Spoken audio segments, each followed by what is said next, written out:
Look, Bumble knows you're exhausted by dating. All the must not take yourself too seriously and 6'1" since that matters. And what do I even say other than hey? Well, that's why they're introducing an all-new Bumble with exciting features to make compatibility easier, starting the chat better, and dating safer. They've changed, so you don't have to. Download the new Bumble now. You were listening to a Pleasure podcast. For more from our sex podcast collective, visit pleasurepodcasts.com. Welcome back to Private Parts Unknown, a podcast about love and sexuality around the world. I'm Courtney Kocak, and today we are back loud and proud with the second episode in our special month of Pride programming. Our guest today, Dr. Lori Beth Bisbey, identifies as a queer, consensually non-monogamous leather woman in a full-time authority transfer-based relationship with her husband. What? What does that mean? We are going to find out. We are going to talk about exactly what that looks like and her long career as a clinical psychologist for people living alternative lives. Dr. Bisbey also offers some practical advice for anyone interested in exploring their fantasies or trying non-monogamy. She's just a fascinating woman, and you guys are going to love her. So here we go. Hi, my name is Dr. Lori Beth Bisbey. I am a psychologist, an advanced accredited gender, sex, and relationship diversity therapist, speaker, podcast host, and author. And I spend a good portion of my time working with people who are interested in kink and BDSM, and people who are interested in non-monogamy, or who just want to have amazing relationships. Well, I'm super excited to chat with you. Your bio is so interesting, and I was listening to your podcast. So I guess let's just start out. It says you specialize in GSRD, which I've never heard of. First, explain that acronym, GSRD. Is that like an academic category? Yeah, so it's gender, sex, and relationship diversity. Who uses the term? I'm so curious about this. It's therapists that use the term. Oh, gotcha. Okay, that makes sense. I'm a psychologist and a therapist. So it means that I have a specialty in working with people who are living alternative lives. Got it. Okay, so how did you get started in this field? I mean, you've been doing this for decades and your bio is so wide-ranging. What was the first thing that you got started on? Were you a therapist first? Well, I'm a clinical psychologist, so yeah, that's where I started. But I started with emphasis on trauma and some emphasis on this because I identified as outside the norm. And so my experience in going to a therapist was finding that people weren't knowledgeable. So I started looking to work with people so that they could explain to me who they were, as opposed to have to teach your therapist about the greater community that you engage with, right? Right. Like, I don't think you should have to pay to educate your therapist. No, that doesn't seem like a good deal. So, I mean, things have changed so much in recent decades. So I guess kind of paint the picture of where things were then. I feel like we weren't talking about kink in the same way. We weren't talking about non-monogamy in the same way. So you probably were kind of on an island.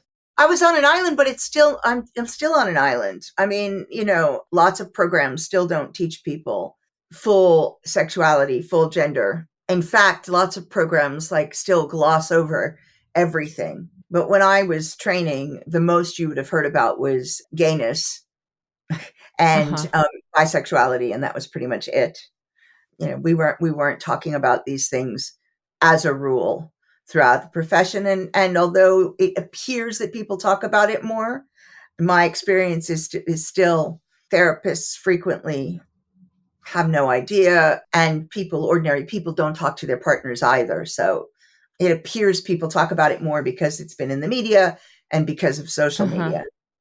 Have you seen, I mean, it sounds like maybe not what we would expect, but have you seen the shift in attitude towards these things like kink and non-monogamy, and does it affect the kind of people or how many people seek you out?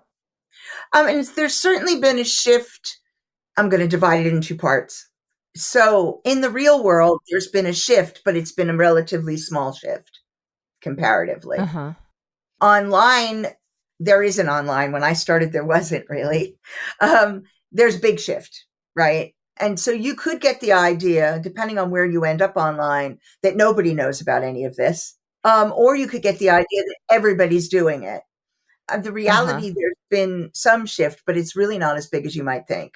And there's been a lot of blowback over the last sort of 10 years. And so people, there's been a lot of returning to conservatism. And that really impacts education because certainly, I live in the United Kingdom, so we see a little bit less of this here.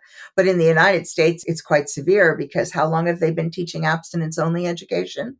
So that takes all of this stuff and puts it back underground. So it's hard. It's not like a nice straight trajectory. Yeah, and it's not what you might think reading the Cut issues on polyamory and stuff all the time. No, people are always saying, "Oh, you think so many more people are polyamorous now?" And I'm like, first of all, no. There have always been polyamorous people. There have always been non-monogamous people. It just was, you didn't hear about so many things because there wasn't that much place where you would hear anything, right? It wasn't going to show up in your local newspaper. And there was no internet. So you didn't know. Everything was word of mouth and things. It's more accepted now, certainly. And so there are more people willing to be open about it. And so there's probably a small increase in people doing it. But I find it really interesting when people go, "Oh, well, this new generation are so much." I'm like, no, they're not. They're really not. We're going to talk about how they're so much more flexible and this, that, and the other. And that's not my experience at all. Yeah. I do notice that people use terms in a very different way than we did. So, like, if you've never been in a serious relationship and you're identifying as non-monogamous, it could be that inside that you would prefer to have more than one partner. It could also be that you don't really know what any of that feels like yet because you haven't actually had a serious relationship. So what we would have called dating or, messing around because we weren't ready to settle is now automatically assumed to be non-monogamy. And it's, experimentation is still experimentation. I wish people wouldn't grab labels so quickly. Yeah. It does feel like we are in a label-y kind of era. So I guess, not to dwell on your labels, but it says here you identify as queer, consensually non-monogamous leather woman and is in a full-time authority transfer-based relationship with her husband. What does that look like, aside from the jargon? We live in a power exchange. So the easiest way to explain that is that he has the last word. That's really the easiest way to explain it. That's how we live. He has the last word and I love it. It works really well for me. It surprises people when I say that because I'm out in public so much and I do so much publicly and people often expect to hear me say that I'm the one who has the last word, but that's not the way it works. Oh, that is so interesting. That's not the way it works at all. He definitely has the last word. And I also have a girlfriend. So that's the polyamory part of things is that I'm in 2 long-term relationships at the moment.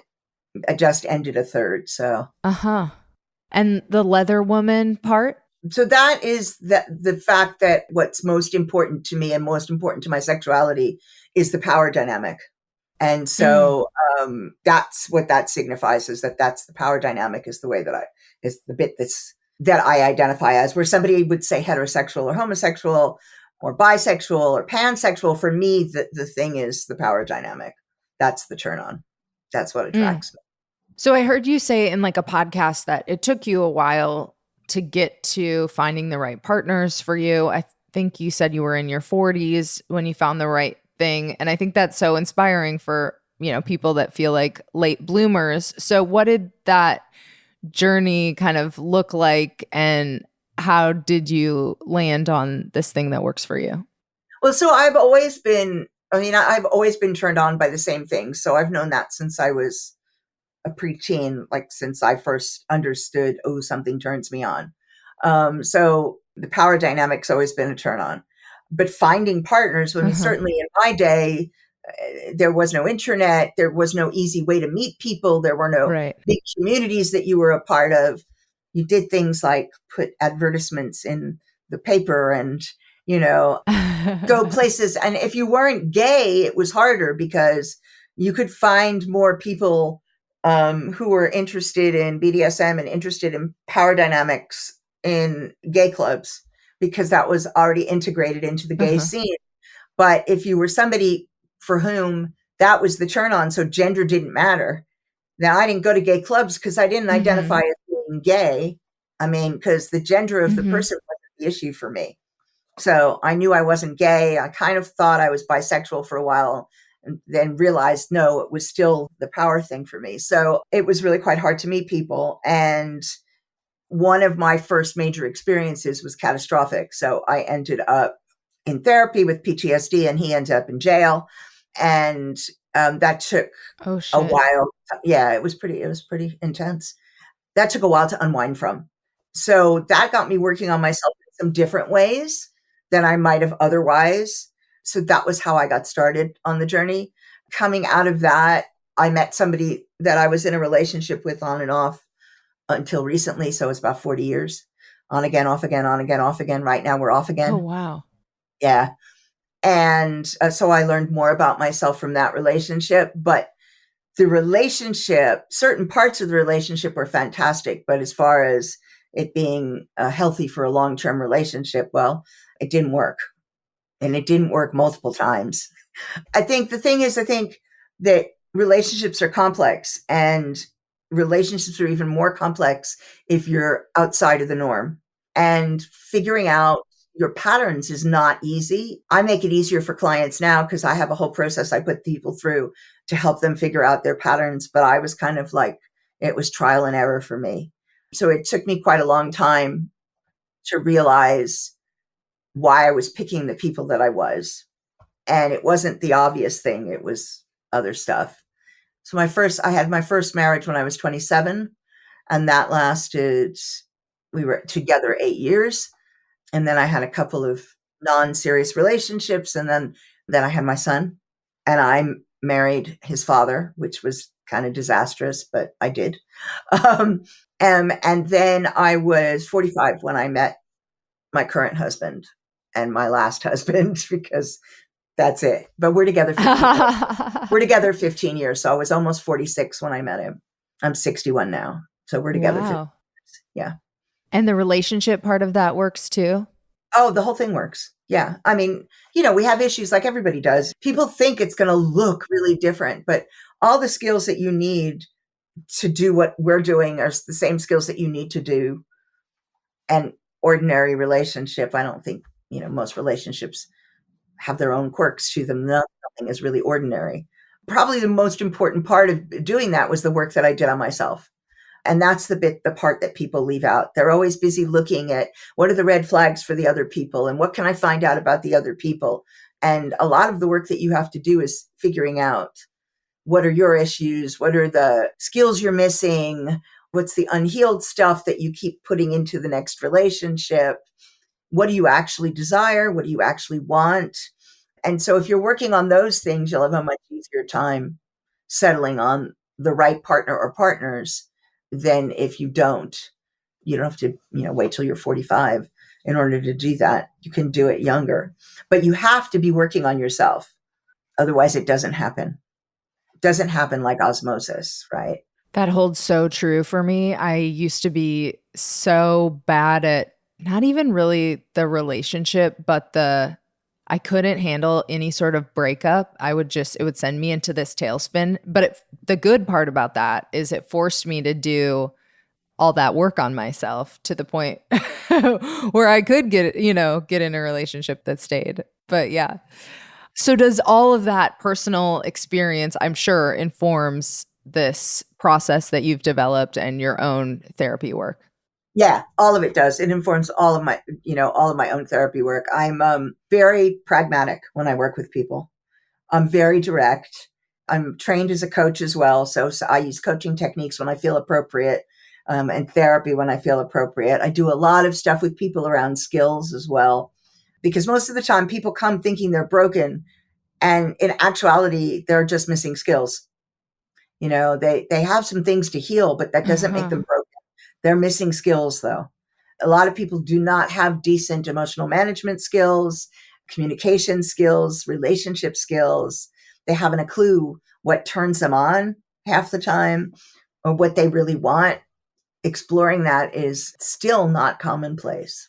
So even in the kink world, people come not really knowing what they want. That's so interesting. Yeah, because those are like the most basic skills. And you're, dealing with this outside the norm kind of population, but it's still all about that same basic shit. That's so It funny. is. And it's all the stuff that it's all the stuff we don't teach, right? Where's the class in school that teaches you communication skills? It's silly because I can teach I do teach communication skills and advanced communication skills, advanced negotiation, and things like boundary setting. Where's the class in school that teaches that? There isn't one. It's assumed that our parents will do that, but a lot of the parents don't know how to do it. It falls down, right? And so there's, loads of people, the basis of their relationship problems are things like, complete lack of self-awareness and a lack of personal boundaries, or, not knowing what they desire. They hand their pleasure to somebody else and it's a responsibility of somebody else. And then, of course, if you lose the relationship and your pleasure belongs there, some other person is responsible for your pleasure, and you lose that relationship, that's devastating, right? Because then what happens? You don't know how to have pleasure anymore. Yes. Because that person was the custodian. So just getting people to figure out, well, what does pleasure actually look like for you? Self-pleasure is a really important part of making sure that you end up satisfied overall in any relationship. If you treat yourself like you're an afterthought, because that's what most people do when they're masturbating, it's an afterthought, something they do to fall asleep or just to, get rid of some tension. If that's how you treat yourself, how do you look at sex with other people? It is about getting to know these really kind of basic things, which will ultimately improve your relationship satisfaction.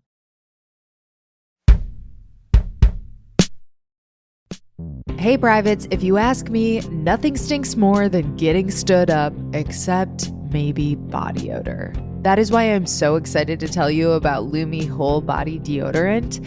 Unlike certain other deodorants, Lumi is powered by mandelic acid to control odor in a new way. Lumi delivers outrageous 72-hour odor control everywhere from your pits to your feet and yes, even your privates. In fact, it was patients' concern about private part odor that originally inspired the OBGYN who invented Lumi. Fast forward 6 years later, and her game-changing whole body deodorant has now earned over 300,000 5-star reviews from people like me who love feeling confident from head to toe. And by the way, I have a special offer for you. New customers get 15% off all Lumi products with my exclusive code and link. So use code PPU at lumideodorant.com. That is LumiDeodorant.com.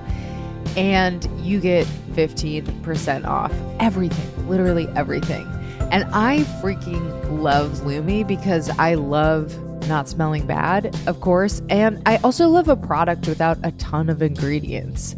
And Lumi is baking soda free, paraben free. It's pH balanced for safe use below the belt. It is awesome. And they also have a variety of fresh, bright scents to choose from, like clean tangerine, lavender sage, or toasted coconut. I use clean tangerine and toasted coconut pretty much every day. And you can try it too, because Lumi's starter pack is perfect for new customers. It comes with a solid stick deodorant, cream tube deodorant, and 2 free products of your choice, like the mini body wash and deodorant wipes. The deodorant wipes are awesome if you are traveling or camping or just need to freshen up on the go, and they offer free shipping. So as a special offer for Private Parts Unknown listeners, new customers get 15% off all Lumi products with our exclusive code. And if you combine the 15% off with the already discounted starter pack, that equals over 40% off their starter pack. So use code PPU for 15% off your first purchase at lumideodorant.com. That is code PPU at LumiDeodorant.com. DORANT.com. You will be smelling so fresh with Lumi.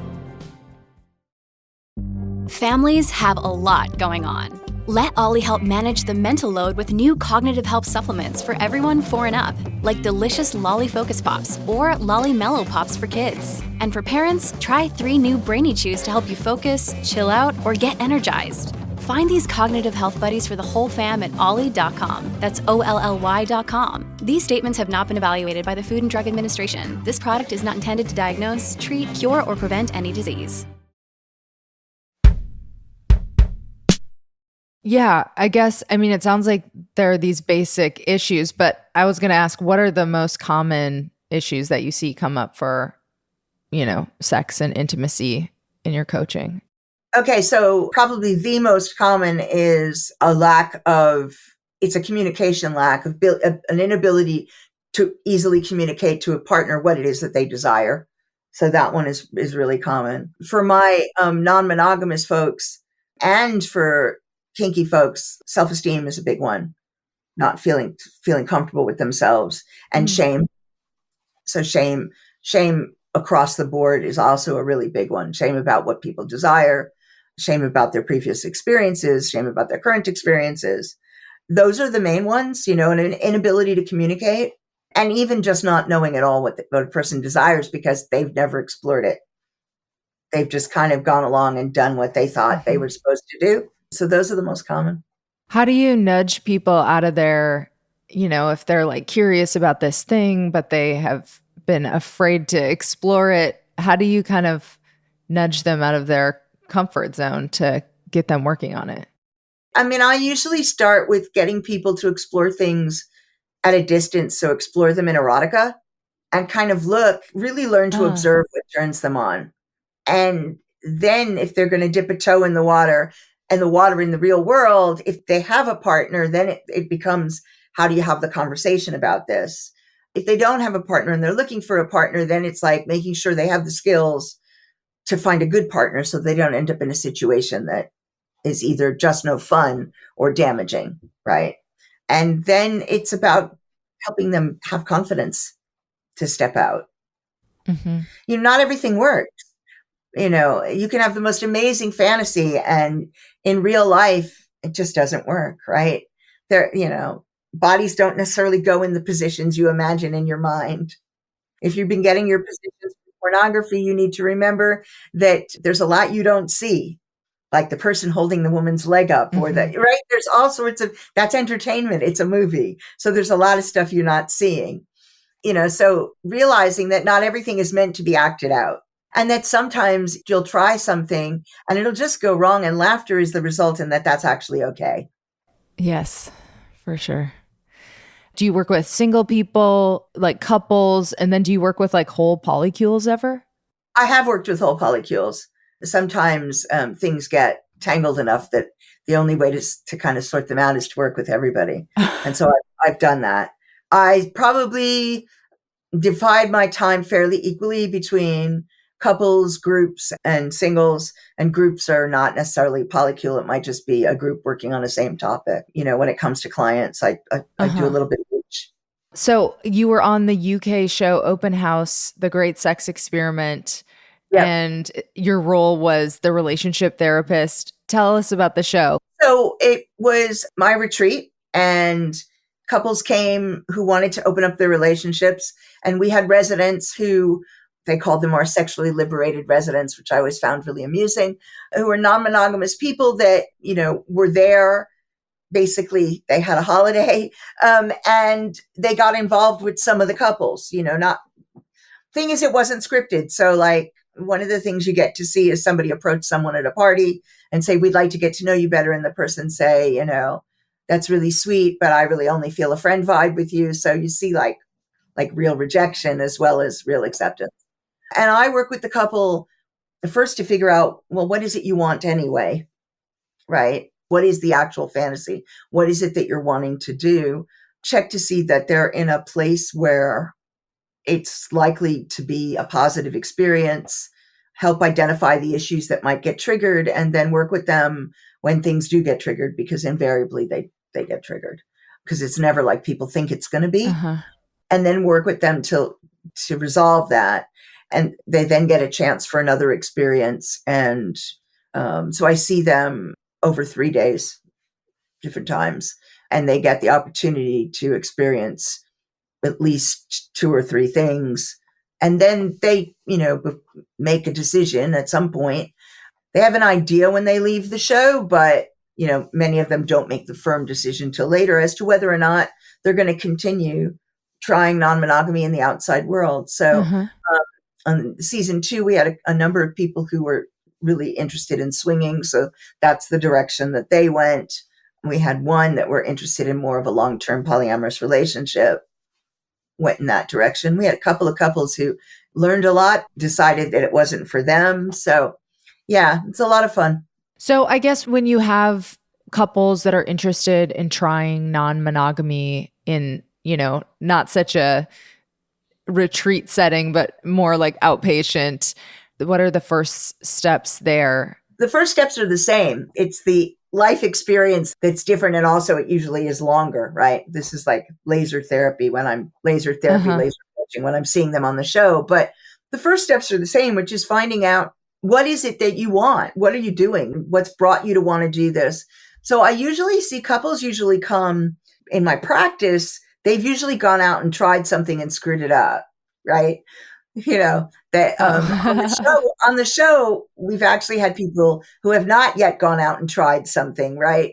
It's actually better to come talk to someone like me before you go out and try something, because it's good to establish people's level of security individually, their own feelings of self-esteem and security, whether there are any particularly large triggers their partner should be aware of, that they should be thinking about. Because most of us are socialized and raised to believe that non-monogamy is not an option and it's wrong. So people carry a lot of baggage around that. And a lot of messages like, if your partner likes somebody else, then you're on the way out, because monogamy is one only. Whereas non-monogamy doesn't work that way. So it doesn't mean that. You don't have to throw somebody over because you like somebody else. Yeah. But the anxiety that comes along with it when you only think in terms of there's only one person for you in a relationship. And then looking at how they are in their relationship, then the stability of the relationship. So first the stability of self, and then the stability of the relationship. A lot of jealousy comes from those two places. Somebody not having their own confidence and feeling afraid they're going to lose. They're not going to be good enough. And then also not having confidence in their place in the relationship. So you can be really confident human, but not feel your relationship is stable. So you feel your relationship's going to blow up. So those are the first two places we start. And then look at what kind of options there are, and really, any kinds of agreements that they want to have as they start exploring. Perfect. Well, this has been so interesting. Is there anything else you would like to share with the privates before we wrap? Yeah. I mean, okay. So it's definitely worth seeing a professional from the point of view that we have no skin in the game. We don't care what the outcome is. We just want you to have your best outcome. And so a lot of times, particularly couples, don't go see somebody because they keep trying to resolve it themselves. If you've been doing that for a while, if you haven't resolved it, you probably are not going to. So it's worth getting that person in who's objective. And if you're involved in kink and BDSM and or non-monogamy, or you're interested in any alternatives, finding someone to work with that is knowledgeable is really important. So those are the things that I would recommend. My website has a ton of information on all the things that I do and the things that I'm doing upcoming. I'm on the road in the UK again, because I do a talk on the psychology of fetish and kink. So I've been doing that on the road in the UK, but I'm also doing a 7-week intro online course to BDSM and kink and fetish. It gives you a really good introduction with a whole bunch of question and answer time, so you can ask questions about anything. And it is very accessible price-wise, because it's meant to be open to as many people as possible. So there's info on my website. There's also info on my Linktree, which is maybe easier for people. My Instagram is at Dr. Bisbey. And if you go there, the link in my bio is my link tree, and it's right there at the top. So that's worth doing if you're really somebody who's wanting a sort of a deep dive intro. I'm assuming you know nothing, but I will go anywhere depending on what the people in the group bring. Fascinating. Well, thank you so much. Like I said, this was really, really interesting, and thanks for coming on. My pleasure. Thank you so much to Dr. Lori Beth Bisbey, and thank you for tuning into this episode of Private Parts Unknown. Stay tuned right here because I have got another sexy episode coming your way next week. For the latest episodes, look down and make sure you're following us on your favorite podcast player now. If you're on Spotify, it's just like the follow button and the bell button. On most platforms, it's like a follow or a subscribe. And to stay in touch between episodes, follow me at Courtney Kocak. My last name is Kocak on Instagram and Twitter. And follow the show at Private Parts Unknown on Instagram and at Private Parts on Twitter. And hey, baby, I am shamelessly trying to hit the top 1% on OnlyFans always and forever. So if you are interested in a Playboy style peek behind the podcast, you can subscribe to my OnlyFans account. It is onlyfans.com/CocoPeepShow. It is a very horny way to help support the show, and I very much appreciate it. So if you are interested, please join me over on onlyfans.com/CocoPeepShow.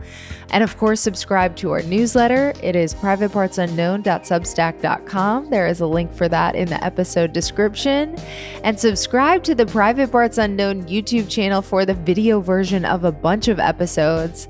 Also, the audio episodes automatically update over there, so you can check it out at youtube.com/privatepartsunknown. Again, that's youtube.com/privatepartsunknown, and go ahead and subscribe over there. It really helps us out in the algorithm. Also, check out my other podcasts for more of my audio creations. I have The Bleeders about book writing and publishing, and Podcast Bestie, which is a best friend to podcasters trying to grow and monetize their shows. Also, for any writers in the house, I am teaching something called Midsummer Pitch Party, which is basically like the writing intensive I wanted to see in the world. I am doing that the whole month of July. So if you are a writer who wants to be in community with other writers and have a blast and also be super productive this summer, this is for you. You can get all the details at CourtneyKocak.com/teaching. Again, the website is CourtneyKocak.com/teaching. All the details are over there. And if you use code PRIVATE, you can get $100 off. Shout out to Amy Rausch for the bomb-ass theme music. For more info about Amy and her music, check out amyrausch.com. That is Amy, RAASCH.com. This episode was mixed by my beloved audio guy, Michael Castaneda of Plastic Audio. And after enjoying this content, could we ask you for a quick favor? Just go to ratethispodcast.com/private and give us a 5-star rating and review. We actually are trying to hit some rating and review goals right now. We are trying to break 290 on Apple Podcasts, and we are currently at 287. And we are trying to get to 150 for ratings on Spotify, and we are currently at 146. So you can totally help us out. If you are listening on Spotify, just go to the little hamburger sign, that 3 dots, click that, and then hit rate show, leave us those 5 stars. Voila, you have made my day. And no matter where you are listening, you can rate and review the show. You can give us those 5 stars and sweet nothings by going to ratethispodcast.com/private. And there is one more way you can help support the show. We are now on the Fountain app. So if you are listening on Fountain or another V4V platform and you get value from this show, you can support us by sending a boostagram. You can even send a comment along with your boost. And I love getting those messages because they come with a little bit of Bitcoin and, of course, your comments. Thank you so much for sticking with me until the end. Until next time, stay curious and keep exploring. Love you, privates.